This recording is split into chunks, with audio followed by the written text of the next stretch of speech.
Hey guys, it is Brad with College SportsCast. We are here tonight to do our 13th episode this season of the Big Blue HoopsCast. Enjoy the starting lineups for Kentucky LSU women's. Carolina, number 7,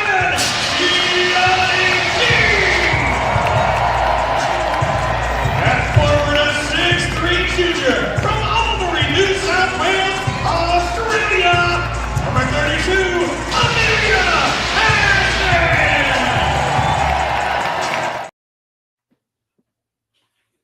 Okay, it says my browser failed to play the video. Carolina, number 7,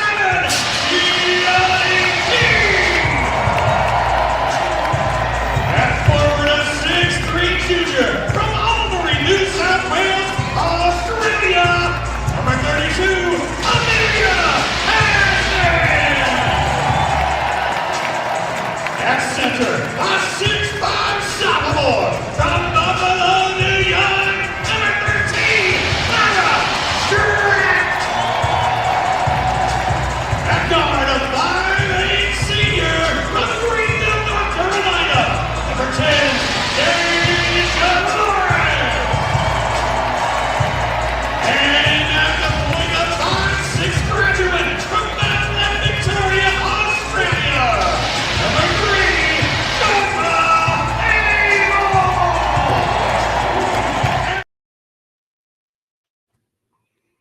All right, there it is. This is Brad with College SportsCast. Got John Hammonds here with me. We're here to do episode 13, guys, of the Big Blue HoopsCast. What's up, John? What's up, man? How's it going? It's going. Let's put it that way. All right. If you're on Facebook with us, you can help support us by sending stars, or you can subscribe to our page. It's only 99 cents a month, and you do get your own subscribers chat and your own subscribers page. And it does help support us to continue to make more content for you guys. So I want to get that out of the way right off the bat. All right, John. Honestly, we have a couple of losses to kind of dig into and talk about. But in less than 2 hours, the men play, so we're going to preview that game. But before we do on the men's side, we are going to talk a little bit about the women's side. And I started out the show there with the starting lineups. It was a sellout crowd versus LSU on Sunday. And the Cats jumped out early and looked pretty good, but they wound up losing late to a very, very good LSU team, by the way, coached by Kim Mulkey. They lost 65 to 58 to LSU. LSU's one of the top 4, 5, 6 teams in the country. And John, Kentucky had a 16-point lead in the second quarter. They did. You don't want to talk about moral victories when it comes to games, but I feel like this game was a lot, better than the Texas game. Texas was more out in front the whole game.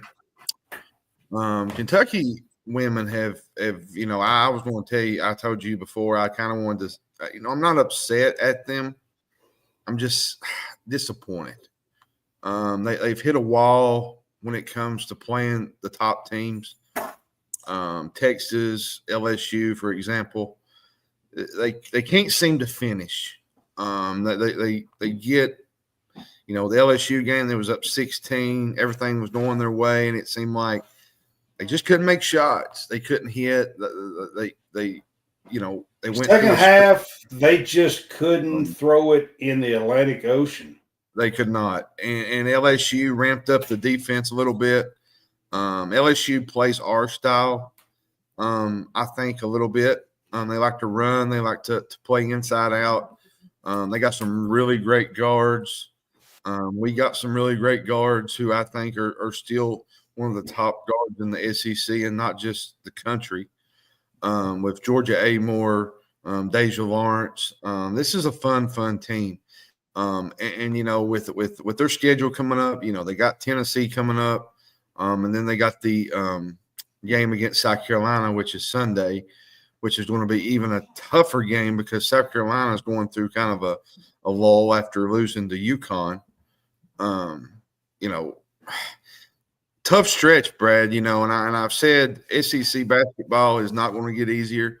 I've said it from the men's side. So the season's winding down here. I mean, the girls only have these 2 games left, the ones you just mentioned. That's it. The regular season is finished. I can't believe that we are that close to the end of the season. I mean, listen, the girls are 21-5. They're 10-4 in the SEC. And I'm going to be honest with you. They are a little better than I thought they would be. I picked them 20-8 before the season started. I said they would be 20-8. They're 21-5, and they got 2 games left. So they're a little better than what I thought they would be. And I was trying to be optimistic when I picked them 10-8, to be quite honest with you, preseason. But you know, I want to dig into this LSU game just a little bit. So, second quarter, man, the girls were playing so good. I mean, Georgia Amore had a play in the second quarter, and I'm going to try to play this clip that was absolutely just spectacular. So, yeah, it was special. The LSU point guard is trying to bring the ball up the floor, and she tries to pass it up the floor. And Georgia Amore, who, by the way, is 5'6" if she's lucky, okay? If she's lucky, she's 5'6".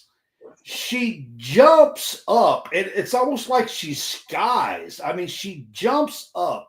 She swats the pass down when they're trying to throw it up.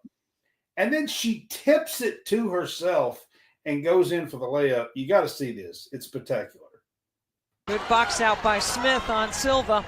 Chance here for Flage on the move, and Amore jumps into the passing lane, tips it to herself, and lays it up and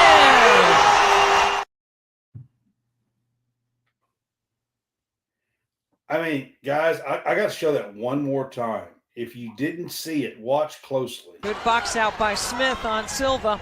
Chance here for Flage on the move, and Amore jumps into the passing lane, tips it to herself, and lays it up and in. Just an absolute spectacular play from Georgia. You know, she's one of the best guards in the country. And here's what I want to say. So the girls are having a little bit of trouble closing the games out. But Georgia Amore has been there before. And with her help, if she will dig down, I think they can learn to get some of these games and maybe win one or two that they're really not thought to win down the stretch here in the postseason, because Georgia Amore has done it before. She led Virginia Tech to the Final Four. She beat Tennessee in the Elite Eight. I mean, she led them to an ACC championship last year, the regular season championship. The ACC is a very good league in women's basketball, and she's been there before. I just want to see her have that little bit more of an edge late in the games against these good teams.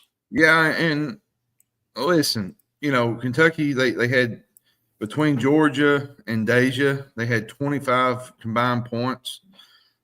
They had 16 from Amore. Clara Strack had 12 points. All right, guys, Just real quick, this is Deja Lawrence's mother that's in here with us, by the way. We appreciate you. Yep. And she was 6 from 6 from the field. I thought they played really well. There was just, they couldn't hit late in the game. And it's, it's tough. It's really, really tough when you're wanting to get past that moment where It was an amazing play in person, by the way. Sorry, I'm just going through some of what she's saying. Okay.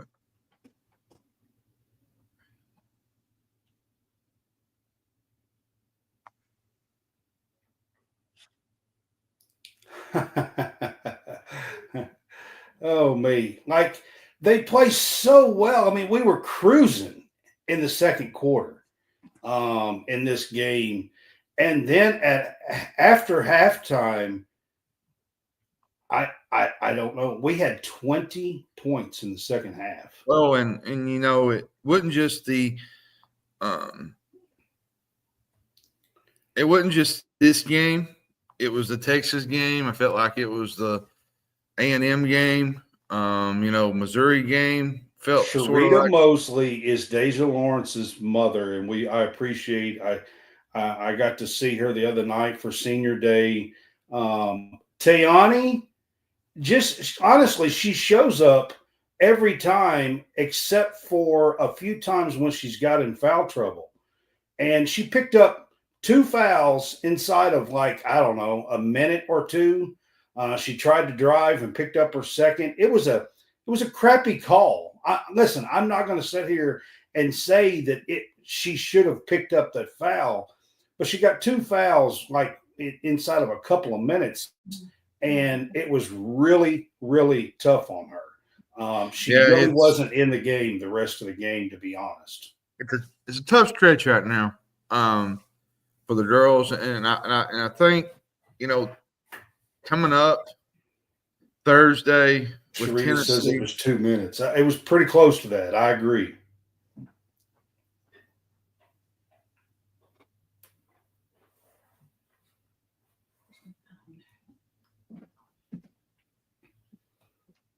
Go ahead, John. I don't know. I don't know what I guess you was reading what she's. I did. I was talking about Tiana, and she said it was 2 minutes. Oh, okay. Where she picked up her fouls. Tennessee, was coming in. I think this is a huge game coming up. It is. I want to see the girls break through. And I think this is a big game for the double bye to get that double bye. It is. I'm definitely going to get to that part here. The one thing I want to bring up here in this game that was good, all right, because I think the girls are going to need her. We were talking about Tiani getting her second foul. Yeah. This game, Claudia Silva had her best game in SEC play. She had 12 points, 8 rebounds, 3 blocks off the bench. She was 6 for 6 from the field, and I thought she had her best game in the SEC. She's a 6'7" freshman from Portugal that just showed up at the start of school, August 24th or whatever it was, and she's had a big adjustment to the game, to the speed of the SEC, the physicality of the SEC. And the other night against LSU, who has Anissa Morrow and Michaela Williams, and they're really tough and physical, I thought Claudia Silva played her absolute best game. And I've got a clip here. This is from UK, and I want to show you guys the clip of Silva and some of her play the other night. Silva calling for it, working on Smith. Goes to the right side and uses the glass. How about Silva extending minutes? Plays about 12 a game. Starting to hit that number. Good block by Silva. Flage back to Smith. Blocked by Silva. Oh, the cross. Amor Silva, 10-footer down it, and another assist for Georgia. Silva, 2 feet in the paint with the catch, and the fade for the big girl. A Kenny Brooks special. I thought she really played well, John. That little step back fade that she's got for a 6'7" girl to have that in her repertoire, people that can block that. No, it's special, and I've said it. There's going to be that one game where everything just clicks. First half, second half. They're going to get a lead, say, into the halftime, and they're going to come out in the second half, and they're going to make it happen. And I'm going to be honest with you, Brad. I wouldn't be shocked if it comes in the tournament. Them making a run. They're playing for a top 4 seed, a chance to opportunity to play home games. This game against Tennessee is absolutely huge. Tomorrow night, it is a home sellout. It is the rival Tennessee, and the Lady Vols, the vaunted Lady Vols, are coming to Memorial tomorrow night. And like I said, it is a sellout. Now, there is so many implications for this game. Yep. Kentucky is still in the top 4 for a double bye. However, lose this game and lose South Carolina, and that probably is not going to happen. Not probably. I don't think it will. This game, you win this game tomorrow night, and there are so many implications. I will get to that in just a few minutes. But, John, I want to start out by saying Kim Caldwell's a first-year head coach at Tennessee as well. Done a good job. And she's done a really good job at Tennessee. And listen, we're Kentucky fans, but I will fully admit when somebody's done a good job. She took a whole team in, new players, roster, transfer portal. Cooper's playing really, really well for them, Elijah Cooper. It's not every day, Brad, that you get a women's on here. It says go Vols. that you get a women's coach that has a baby and coaches 2 days after she loves basketball. Like 5 days after she had a baby. Yeah. After she had a baby, she's like back in the court. Like, she's embedded in hoops. She loves basketball. She's a great coach. What she's doing at the University of Tennessee is special, and it's going to get even better for them. They got a pretty good recruiting class coming in next year. And she come from Marshall, Brad. Yeah, she did. She was only at Marshall 1 year. She was at an even smaller school before that. So, and it's impressive, what she's been able to accomplish, because Tennessee, I want to say this, Brad, and this is no disrespect to Tennessee. Tennessee was going in a bad direction when it comes to hoops. I think Kelly Harper was doing a pretty decent job. I thought she did good, but she almost won beat South Carolina last year in the SEC tournament. I mean, within the last second shot, 3-pointer by Camila Cardoso, who doesn't shoot 3-pointers, by the way. What I'm saying, from a normal Tennessee standards, it wasn't normal Tennessee standards. No, it was. But Tennessee's Lady Vol standards are top Final Fours. Final Four, national championships. That's just what it is. That's Tennessee expects that. Let's talk about this game tomorrow night. So Tennessee, and like I said, we've got Deja Lawrence's mother on with us, and Deja has been a real big key for this team all season long. She's a great shooter. She's averaging nearly 13 points a game, and she's going to be a key tomorrow night. But this Tennessee team, John, they play helter-skelter. They press, They run 10, 11 girls in and out of the lineup all night long. Kim Caldwell is subbing players and running them in and out all night, all game. And here's what's going on with Tennessee. They usually make runs in the second half. And we all just sat here, including Deja's mother, and talked about how we're having trouble in the third and fourth quarters. Tomorrow night's going to be absolutely key against this Tennessee team. They create a lot of turnovers. They speed you up, create a lot of turnovers. Deja and Georgia are going to have to play at 100% their best because, John, Kenny doesn't sub as much. No. Most of these girls, Deja, the starting lineup, Georgia, Amelia, Tayani, Strack, they're all playing 34, 35 plus minutes a game. And the pace and the way they run the girls in and out tomorrow night is really going to take a toll. And these girls are going to have to play big in the third and fourth quarter. And the thing is, too, Brad, Tennessee's been battle tested. They're 6-6 against quadrant one teams. They got 5 players in double digits. Yes. Please tell Deja to go for 29 tomorrow night.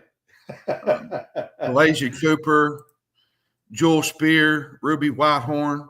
Ruby Whitehorn has played outstanding for Tennessee. She's a really, really good player. And then you got Z Spearman and Samara Spencer. This is a good Tennessee team that they're going up against. I love it. I love it.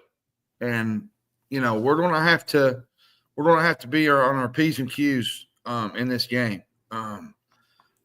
You're not going to be able to get behind. You're going to have to start fast. I mean, Tennessee is all season long, John. They come back and make a game of it in the second half. I mean, Florida the other night, they were down 9 on Sunday. They were down 9 at halftime. Come back and beat them by like 10 or 11.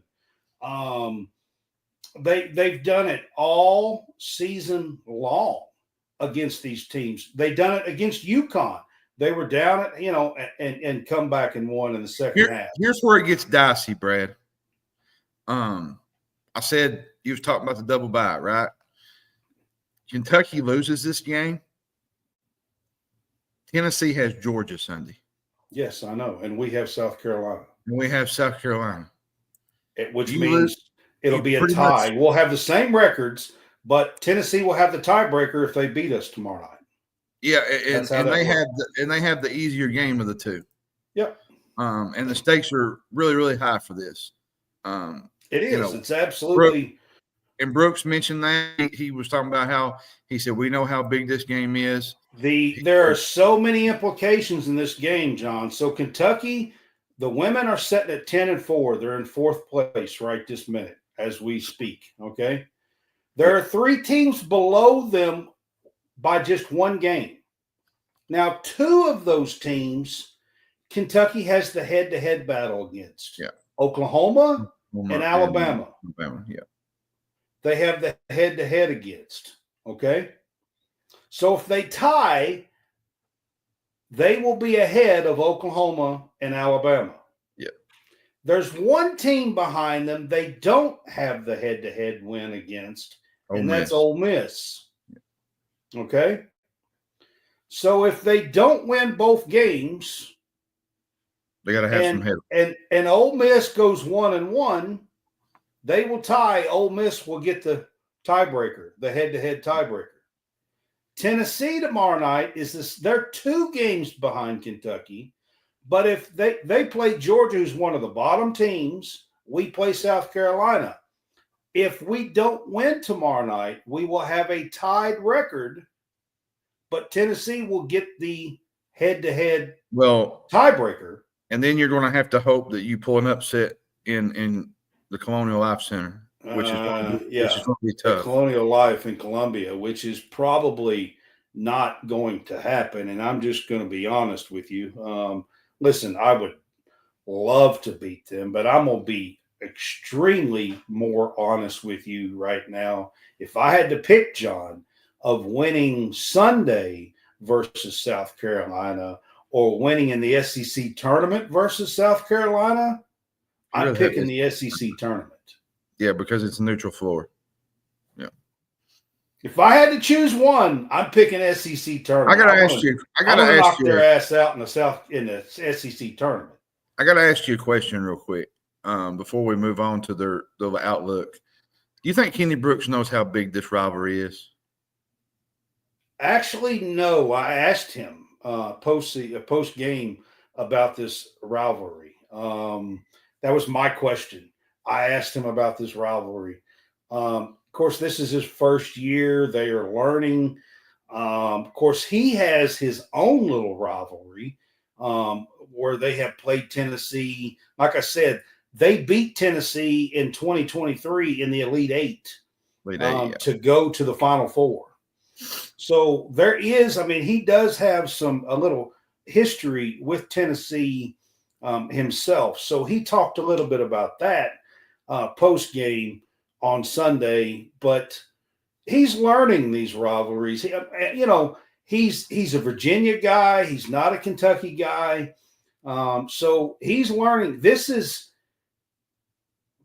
any Kentucky person knows that these two fan bases do not like each other, and teams, they do not like each other at all. Okay. Now, for me, man, there's a respect for what Pat Summitt's done, what she did, and what she's done for the women's game. Okay? Brad, you never talk about the men's team like this. I don't. That's because I don't. What do they have? The women's team has a history. They have a winning history. I like to get you stirred up. The men ain't never been to the Final Four. They ain't got jack, okay? But the Lady Vols, I got some history there. I have to respect 8 national championships. Yep. What Pat Summitt did for women's basketball, women's sports. And while you're at it, Deja's mom, look around the area and see if you can find any more North Carolina shooters like Deja that can come to UK. That's what we really need. That's what we really need. No more Tobacco Road. Send them to Lexington. The real blue. The real blue, not that what royal blue, like royal blue stuff. Oh goodness. All right, so that's talking a little bit. Of course, we get South Carolina. I've already kind of mentioned that. We get South Carolina on Sunday. It is at the Colonial Life. They don't have that streak anymore. 71-game streak was snapped. 71-game win streak was snapped by Texas maybe a week or two ago. Say this about North Carolina or South Carolina, Brad, real quick. There is nobody in the country that can develop and motivate their team better than Don Staley. And I say that because after that game, they went on a spree of just whipping teams. They have. Listen, it's not going to be pretty. They're going to come in and be ready to play. I promise you. Our girls better be ready to show up and shoot inside the Colonial Life, because after those losses, they're ready to whip everybody's ass. And I'm just going to be honest. That's just who Dawn Staley is. She motivates. She knows how to get them to play together. We're getting ready to talk about the men's side, Shane, here in a minute. South Carolina, I know everybody said, whoa, they lost to UConn. But this South Carolina team's still a title contender. They had one bad game. 100%. They have 9 McDonald's All-Americans. They have 10, but one of them, Ashlyn Watkins, is out. Yeah, she's out. Yeah.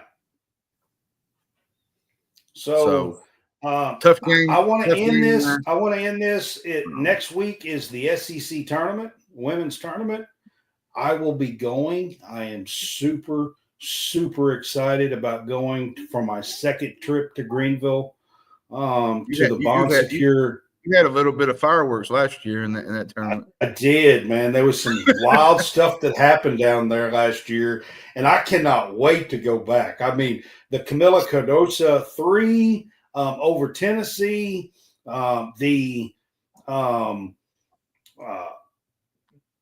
let's just call it the wildness that happened with LSU and the fight that broke out. There was a little bit more than just a fight that broke out. I do know who it was. We talked about it on here. I really haven't mentioned it. We talked about it last year. Yeah. But we did. Let's just say Flage's a family member come out on the court. Yeah. It was a little crazy. It was what intense. went on at the SEC women's tournament last year, but it was fun. I had a blast. I'm going to say this, Brad, about their outlook real quick. Then I kind of let you go from there. I've said it from the men's side and the women's side. I think the SEC tournament is going to be harder to win than the NCAA because you got so many better teams in that.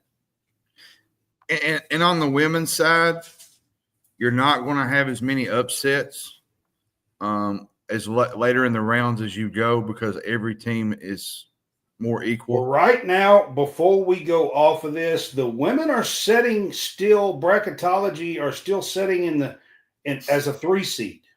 Yeah, which is good. So this game tomorrow night is absolutely, if you can stay a 3 seed, you're not on the 1 line in the Sweet 16. Yeah. But here's where get to match up with a 2 seed.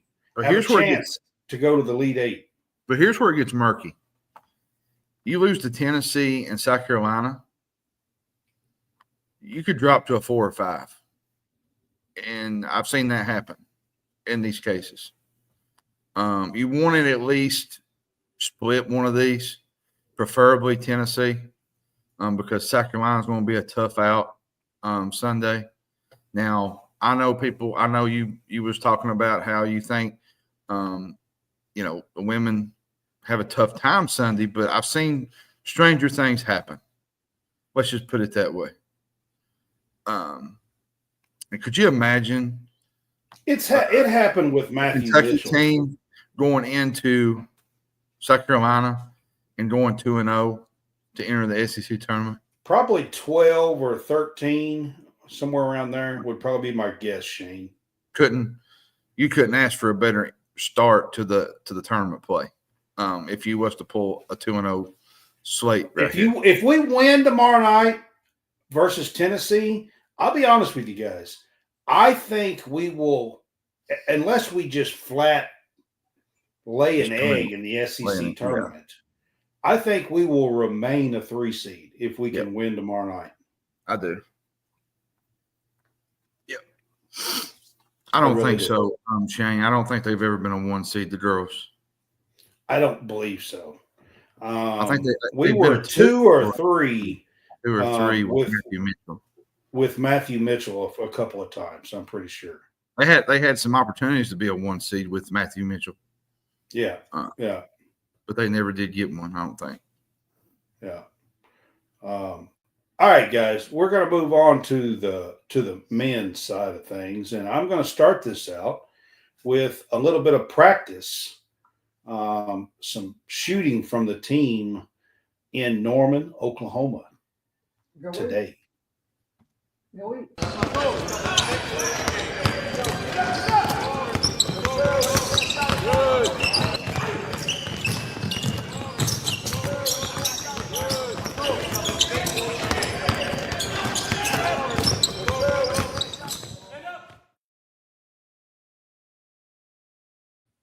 Did you notice in a few of those clips, all the attention was on Otega Owe?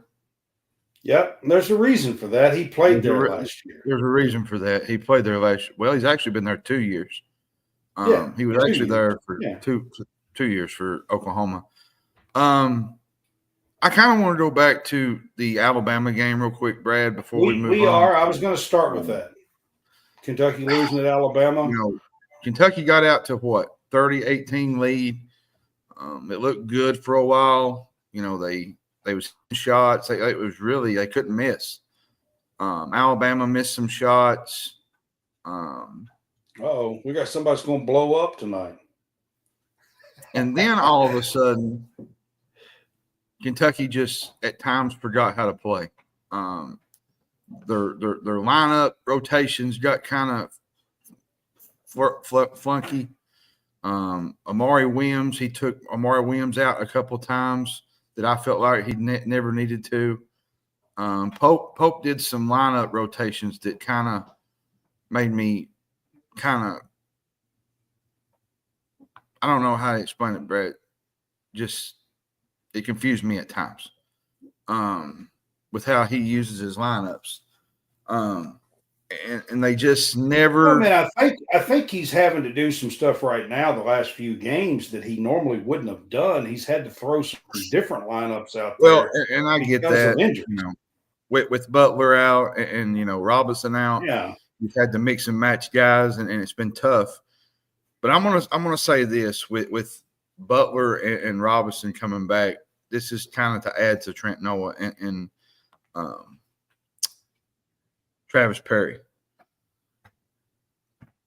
Everybody, they love seeing Perry. They love seeing Noah do some great things, but you're probably not going forward. You're probably not going to see them as much now. No, probably not. But now, John, getting back to Alabama here real quick, because I wanted to say a couple things about Alabama game here. So us going to Alabama, this Alabama team is loaded. Let's be honest. They beat Mississippi State last night. They have a lot of talent, and to go down there without Butler and without Robinson, I'll be honest with you. I didn't think there was much chance of us getting the win, just to be honest. And I thought we played pretty well, to be honest. Travis Perry trying to guard Mark Sears is an issue, guys. Listen, I love Travis Perry, but he's not ready to guard Mark Sears. No, Mark Sears is probably going to be a first-team All-American. And all SEC. If not, he's going to be a second-team All-American. So, he's just not quite ready to guard Mark Sears. And I thought we went down there and showed pretty good. And the boys like Chandler and Noah and Perry are coming along pretty nicely, to be honest with you. Chandler's actually played better a little bit as of recent than Noah has. Yeah. Noah's kind of hit a last couple of games, yes. Last couple of while, Noah's hit a wall. I think they're growing well. And the Alabama game kind of showed that. Now, let's move on. And we're playing Oklahoma. I do want to get to a few things. One is Otega Owe is going back to where he played. He spent 2 years there. He's his old coach. He's got old teammates there. Yep. But there's also a couple of other connections. Jackson Robinson and Brandon Garrison are both from Oklahoma. Jackson Robinson, Sam Godwin, that plays for Oklahoma, and Jackson Robinson are from the same town. They grew up together, played ball together since the 6th grade. I don't know if a lot of Kentucky fans know this or not, but there is a bunch of connections tonight in this game that we are fixing to see in a little over an hour between our players and Oklahoma team, Oklahoma players, and just being from Oklahoma. Brandon Garrett played at Oklahoma State, but he's from Oklahoma. Yep. And the availability report just came out. Jackson, Robinson, and Butler are not on it. So Looks like they will be playing. They're going to play. So now, that was my next point here. That begs the question, Brad. How many do they play? 20 minutes? Do they play 15 minutes? Do they even start? Now I think Butler starts. Now Robinson, they might ease him back into the lineup, ease him back into the rotation, just because I think Robinson has probably I wouldn't say a bigger injury, but it's a more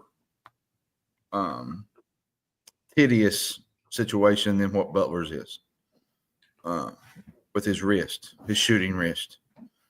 But overall, Butler's is his off shoulder. So say you get 10 from Robinson, right? You get maybe 12, 11 from Butler. You should win this game. I'll be honest with you, Shane. I think both of them are going to be limited tonight. I don't think either one of them will be full bore going out there and playing 30 minutes. When I said what it means, I would not be surprised. And I told John this earlier. I would not be surprised if either one of them are not in the starting lineup to start this game. Maybe both of them. It would not surprise me. Butler already tried to come back and played and re-injured this shoulder once. It would not surprise me at all if he comes off the bench in this game and works his way back to the physicality of playing 20, 25, 30 minutes a game. You know what I'm saying? And I think the same thing with Jackson's wrist. I think it's going to be possible that both of these guys play like 15 minutes apiece tonight. Thanks, Tim. On a limited role. Tim said he shared it to his group page. I was just thanking him. So, here's the thing that I tell people about Robinson and Jackson, or Robinson and Butler. They changed the whole dynamics of this team, Brad. When you got your point guard, when you got an on-ball defender like Butler, when you got a shooter like Jackson that can really do things with the basketball in his hands, it changes their whole outlook for March. They go from I mentioned it in the article, they go from a good team to a really good team.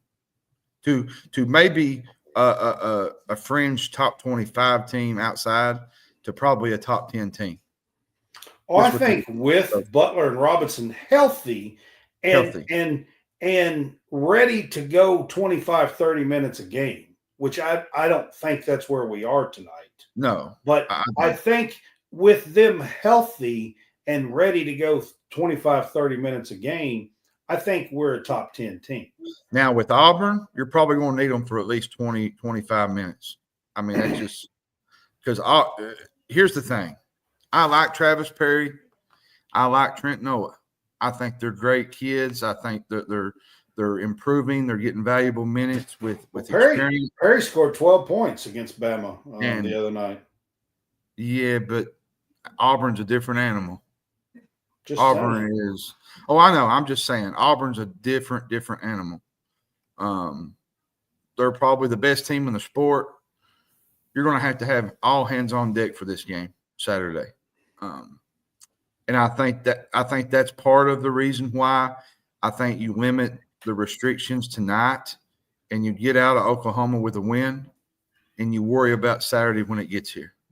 Because this is a crucial game. I know everybody. It is a crucial game. It's a crucial game for Kentucky, 100%. It's a midweek game. It's a 9:00 start. It's a late start. How will they come out? How will they respond? I think you have to have this game, I think, for seeding. Because you lose this game,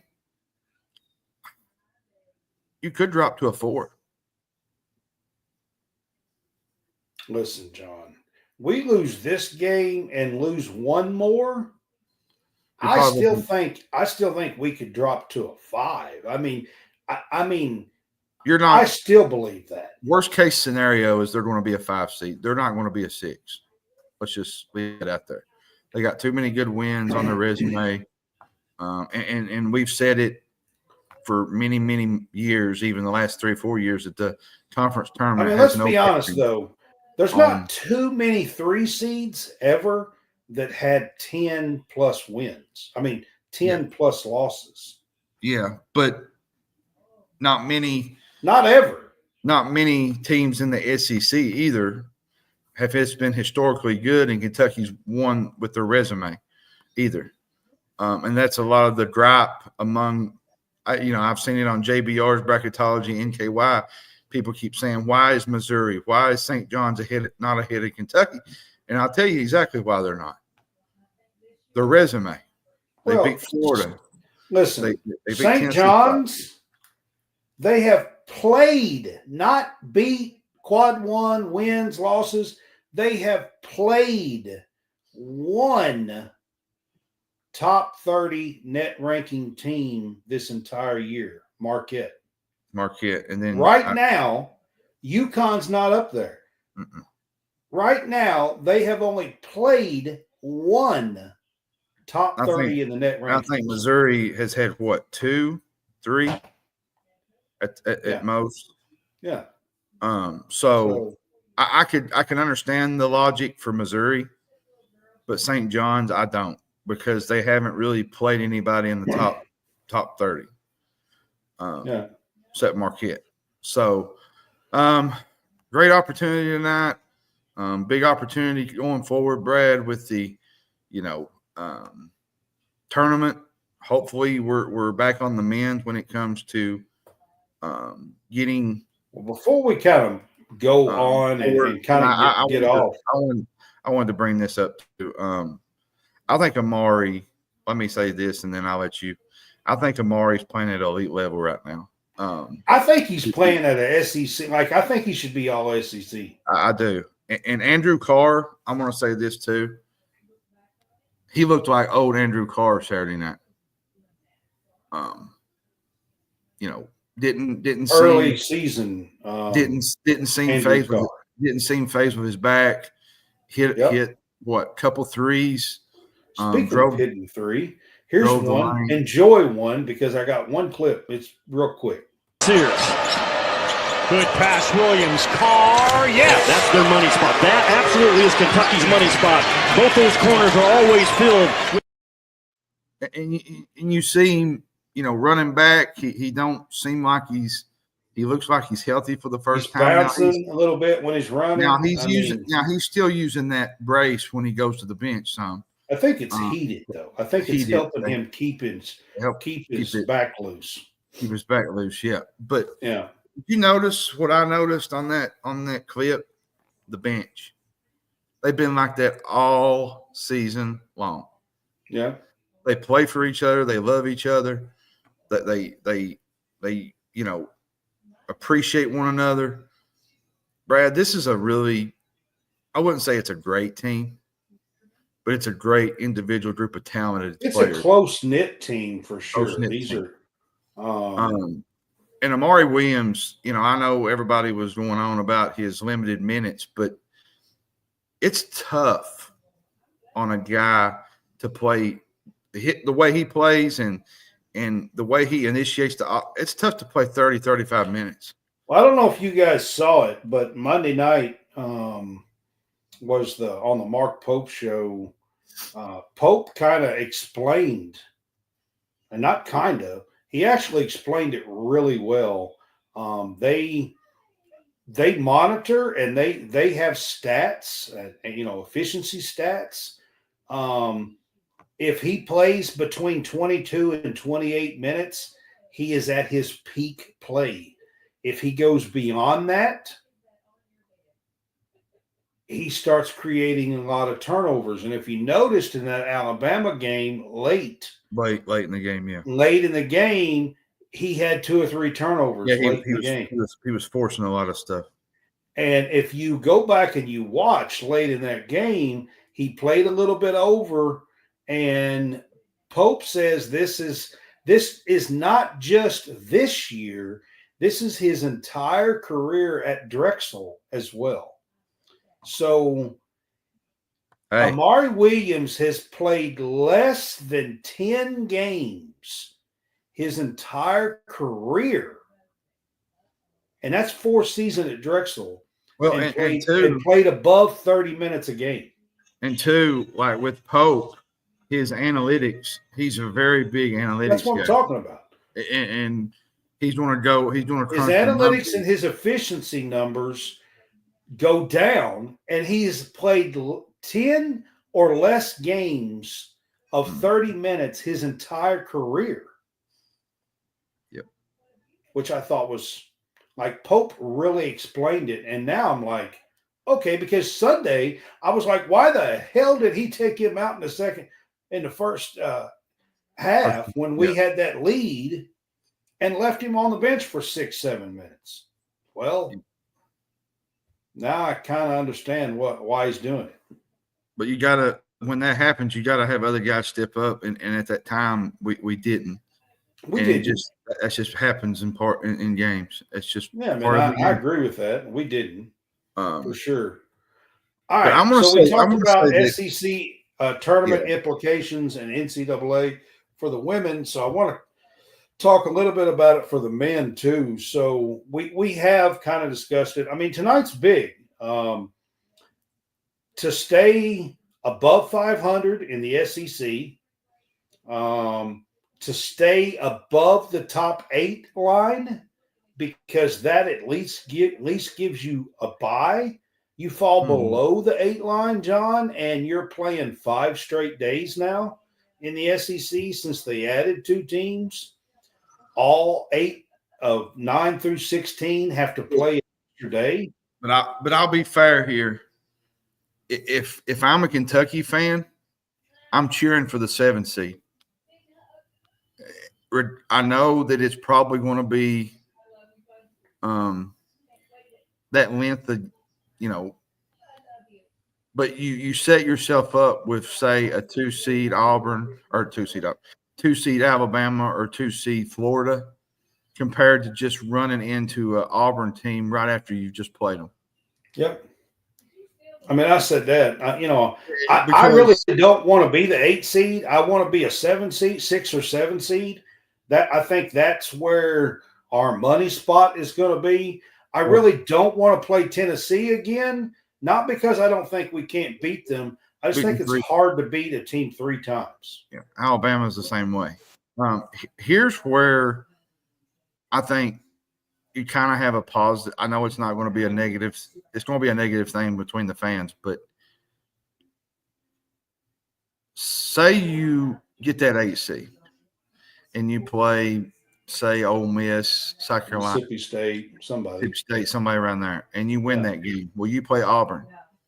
Wouldn't the best idea be to lose that game and get ready for the tournament?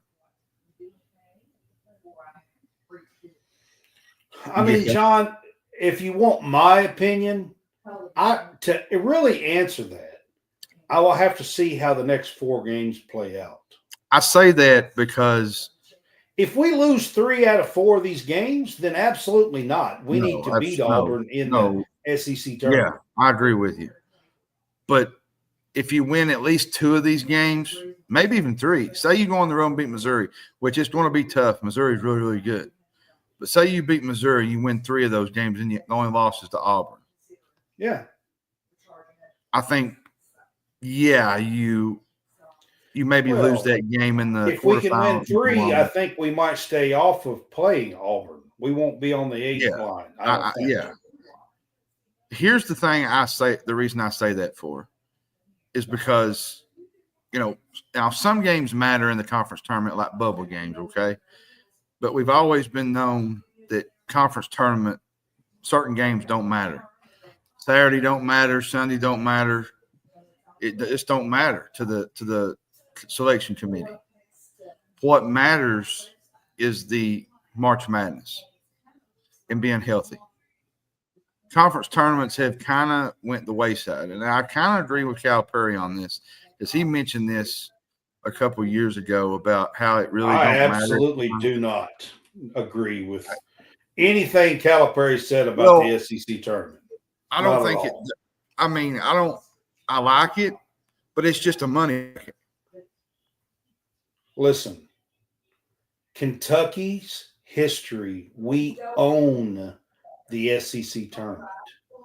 Oh, I'm not disagreeing with that, but I think it's just a The idea, if you're a real Kentucky fan, a true Kentucky fan, the idea that we're just okay, it doesn't really matter. It doesn't. We don't need it. The games don't matter. It's a tournament. Who the hell cares? That's just an absolute pissy, just ridiculous attitude. If that's the case, you could pack your bags and move to a different state. I'm serious. It's a heart attack. Just like Calipari did. Because I'm sorry, no. 100% no. That's the way I feel about it. Well, I mean, in the grand scheme of things, I don't think it really affects what you're going to do in March. That's my I do. I think that's exactly what has been wrong with Kentucky for the last 5 years. Because when we were whipping ass in the SEC tournament, we were winning a whole bunch of games and getting to Elite Eights and Final Fours and all of a sudden, since about 2018, when we stopped giving a shit about the SEC tournament, then all of a sudden Kentucky's having these issues in the NCAA tournament. I'm going to tell you. And we can't find wins in the NCAA tournament. Guess what? It's because we don't really matter and it don't really care and it's not really any implications and it don't make no difference. And you start bringing that attitude to a basketball game and a tournament, and I'm going to tell you what happens. The next week in the NCAA tournament, they kick your ass. That's why it matters. And I'm going to say this to get off that topic because Brad's going to get on one of his little ranty raves. For March, there's a big cloud of I don't know how to explain it. There's a big cloud hanging over this program right now when it comes to March Madness. I'm not talking about SEC tournament. SEC tournament's been bad, but March Madness. SEC tournament's probably been worse than March Madness. Yeah, but we haven't been out of the first weekend since 2019 with Tyler Hero. That's a problem. Guess what? We haven't won the SEC tournament since 17 or 18 maybe. Yeah, it's been a while for it too. It's been a long ass time. For Kentucky, it's been a long ass time. I say that to say this as we end our show. There's going to be a lot of pressure on Mark Pope to win that first game. And it's not going to be his fault either. It's going to be because of the Calipari last 3 or 4 years. Are you talking about NCAA? Are you talking about the NCAA? What are you talking about? Because of the losses to St. Peter's and Kansas State and Oakland, it's going to be pressure on Mark Pope. Man, you're making me depressed. But it's just the truth, though, Brad. I mean, it's as much as you don't want it to be, it is, and it's not going to be his fault. But a lot of it has to do with the last 3 or 4 years. And that first game, getting that win, is going to be crucial. And guess what? Guess what's going to be crucial? The last few games here and having a hell of a lot of momentum from the SEC tournament. Yeah, and I agree with that. Yeah. You go in to the SEC tournament and act like it doesn't matter and it don't care and nobody like and all this stuff, and you go in and get your ass beat and have to go home 3 days before 2-3 days before the end of the tournament, and you're sitting there twiddling your thumbs for an extra 3 days. And guess what? You go into the NCAA tournament and the same shit happens. You got to build some momentum. I am super happy that Butler and Robinson are back so we can get our guys back in and start building some momentum. And I'm going to say real quick, the outlook for the team. Without these two, it's murky. Let's just be honest, Brad. 100%. You're not. It's not looking good. You're probably not going to get out of the first weekend, and I know that's probably not going to be real pleasant with the Kentucky fans. Now, depending on matchups, you might win the first one, but the second one's going to be tough. Without Butler and Robinson, 100%. Now, you have Butler and Robinson. Now, they're probably not going to be 100%. They're probably going to be 85, 90. And that's fine because there's probably going to be some surges at the end of the year, according to some people, that they're probably going to have to look into stuff after the end of the year. But if you can get an 85, 90% Butler and Robinson, you probably got an Elite 8 team as the ceiling at worst. Maybe at best. No, I mean, Sweet 16 to Elite 8. Sweet 16 is probably the floor. Yeah. Or no. Yeah. Sweet 16 is the floor. But the ceiling's probably Elite 8. Now, if you get a kind of a decent who bracket, knows? which Elite we never 8, had. we might be matched up with another SEC team. Yeah, that's just with so many SEC teams in the tournament. Let's be honest. It's going to happen to some teams. Oh, because there's so many teams that's going to make the tournament. I might be matched up with Alabama or Florida or Tennessee. Here's why I think having that 3 seed matters, Brad. And a lot of fans say, well, you need to get healthy. You need to lose, maybe sacrifice a few games before the tournament. And I say no. I don't want to be on the 4 seed. I'm going to say this to say that, and I'll tell you why. The 1 seeds this year are ferocious. You're going to have Auburn. You're going to have Houston. You get on that 4 or 5 line. Duke. You get on that 4 or 5 line, you're probably looking at Auburn, Duke, Houston in the Sweet 16. Maybe Alabama. But if you get on that 3 line, you probably get a team like Texas Tech, Michigan State. Who's another? Maybe a Houston. Like I said, they might not get a 1 seed. They might get a 2. Tennessee. You got a better chance at getting to the Elite 8 than you do by going past a 1 seed. I think so. And I think that's where you're hoping that. I think the same thing on the women's side. That's what I was talking about on the women's side too. Well, on the women's side, but here's the thing about the women's side. When you get towards the Sweet 16 Elite 8, you don't see many upsets. Now you might see maybe once in a blue moon. I mean, a 2 might beat a 1, or a 3 might beat a 2, or something like that. It rarely happens on the women's side much. Like now, you'll see a true upset where you see a 7 beat a 2 or an 8 beat a 1. Yeah, you don't usually see that much. Now you might see a 12 beat a 5 or a 4 beat a 13 or something like that early in the first round. Yeah. But overall, you don't really, as you go forward in the tournament, you don't see that like you do the men. The men, I think, are a little bit different because there's a lot more playing ground and there's different dynamics to it. Because you got maybe a team like, let me put it out there, Auburn, and they go up against a team like what's a 5 seed, maybe a 4, Iowa State. Yeah. You're going to have different matchups to run from in those kind of games. Yeah. And women are more equal compared to the men.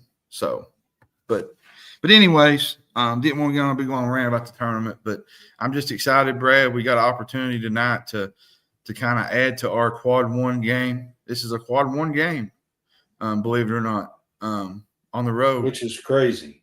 With Oklahoma. Jeremiah Fears is a really good player. He is. And they're at home.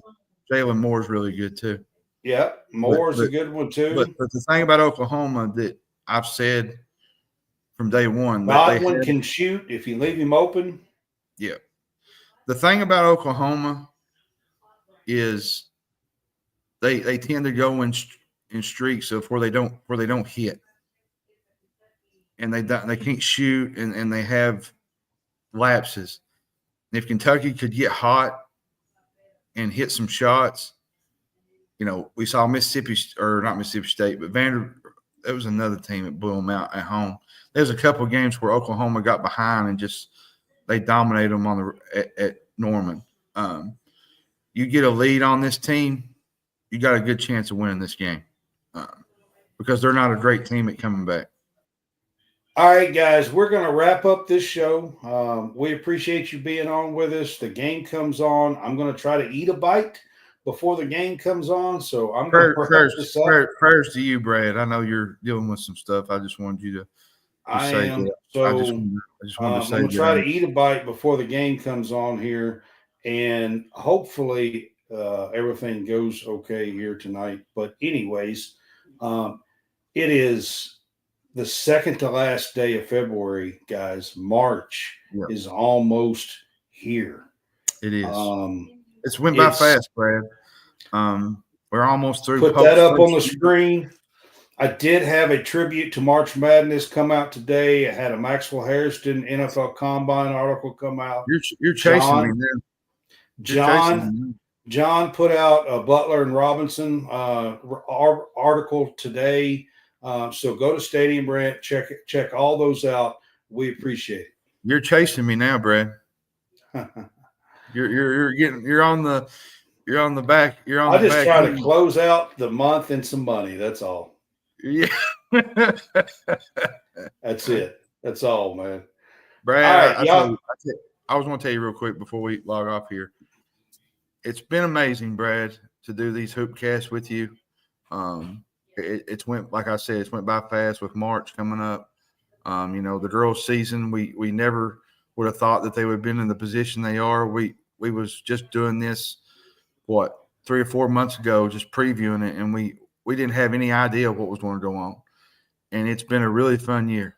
For it to be both of our teams have a chance to be a top 3 or 4 seed for the men's and women's. I mean, it's just been a blast. And hopefully we can get a little momentum in this tournament where we can enter into the second years of these coaches and do some damage with the portal. And because, we got our Kentucky kid, Jasper Johnson, coming next year, which that's going to be a lot of fun. And Malachi. Can't forget Malachi Marino. They're going to be fun next year. So, but we'll get there when we get there.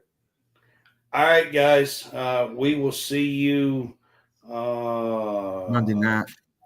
Friday night. Friday night. That's right. Yeah. This week.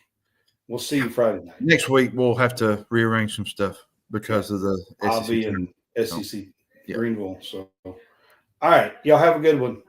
Have a good one, guys.